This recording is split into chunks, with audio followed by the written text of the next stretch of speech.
নমস্কার বন্ধুরা, আজকে আমি একটা নতুন ভিডিও নিয়ে চলে এসেছি। দেখতে পাচ্ছেন আজকে আপনারা বুঝতেই পারছেন যে এই গাজর দিয়ে কি করব।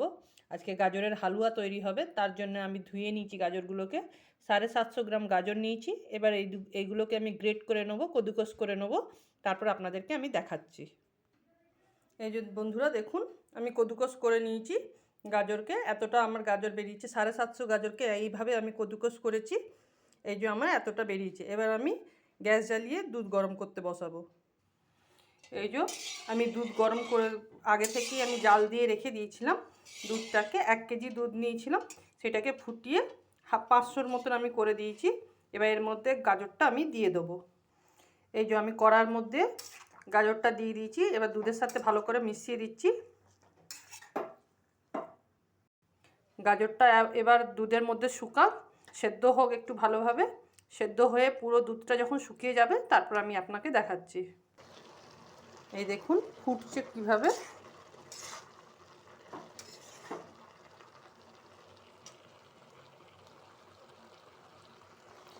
দেখুন বন্ধুরা, আমার শুকনো শুকনো হয়েই এসছে, এখনও আছে একটু দুধ। এটাকে ভালোভাবে শুকাবো। দেখুন এত অবধি ছিল, এটা শুকিয়ে জাস্ট এখন এইটুকুন আসছে। আর একটু শুকাবো, তারপর আমি চিনি আর একটু খোয়া ক্ষীর নিয়ে এসে রেখেছি, সেই খোয়া ক্ষীরটা এতে মিক্স করে দেবো। ফুটছে ভালোভাবে, একদম শুকনো শুকনো হয়ে এসছে। আর 1 মিনিট মতন শুকাবে, তারপরে আমি আপনাকে দেখাচ্ছি। চিনি দেবো আর খোয়া ক্ষীরটা দেবো, আর একটু এলাচ গুঁড়ো করে রেখেছি, আমি ওটাকেও মিক্স করে দেবো।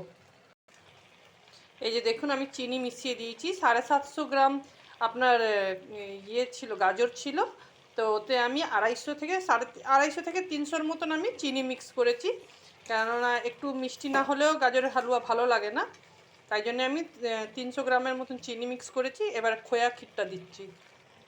এই যে খোয়া ক্ষীর আমি 50 গ্রাম খোয়া ক্ষীর রেখেছি, খোয়া ক্ষীরটা এতে মিক্স করে দেবো। এই যে খোয়া ক্ষীর দিয়ে দিয়েছি, চিনি এইদিকে মিক্স হয়ে গেছে।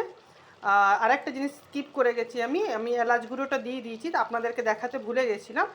এগুলোকে এবার আমি ভালো করে দিয়ে শুকাবো। তারপরেতে দেখুন চিনিটা দেওয়ার পরে কতটা জল ছেড়ে দিয়েছে চিনি থেকে। আর এই যে দেখুন আমার এলাচগুলোও দেখা যাচ্ছে। 5-6টা এলাচকে এইভাবে আমি থেতো করে এতে দিয়ে দিয়েছিলাম।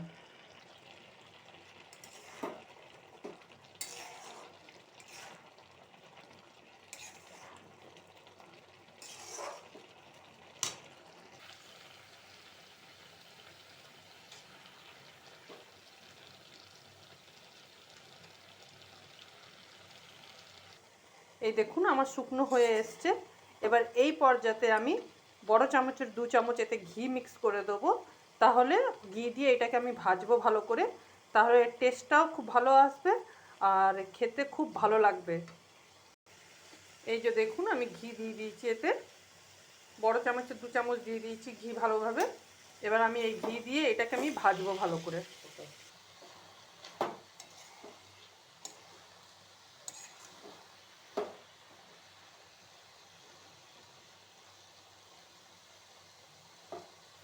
ঘি দিয়েছি, একটা অপূর্ব গন্ধ আসছে, খুব ভালো গন্ধ একটা আসছে।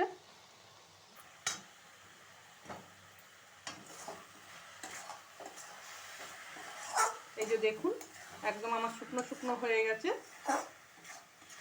আর আমি বেশি শুকাবো না এটাকে, আমার একদম রেডি। এই যে দেখুন আমার হয়ে গেছে ডিশ কমপ্লিট। এবার আমি আপনাদেরকে সার্ভ করে দেখাচ্ছি কেমন হয়েছে। এই যে দেখুন আমি বাটির মধ্যে বের করে রেখেছি, দেখতে পাচ্ছেন গরম গরম একদম আছে। আমার কাছে এখন এই মুহূর্তেতে কাজু কিশমিশ নেই, তাই আমি ডেকোরেশন করতে পারছি না।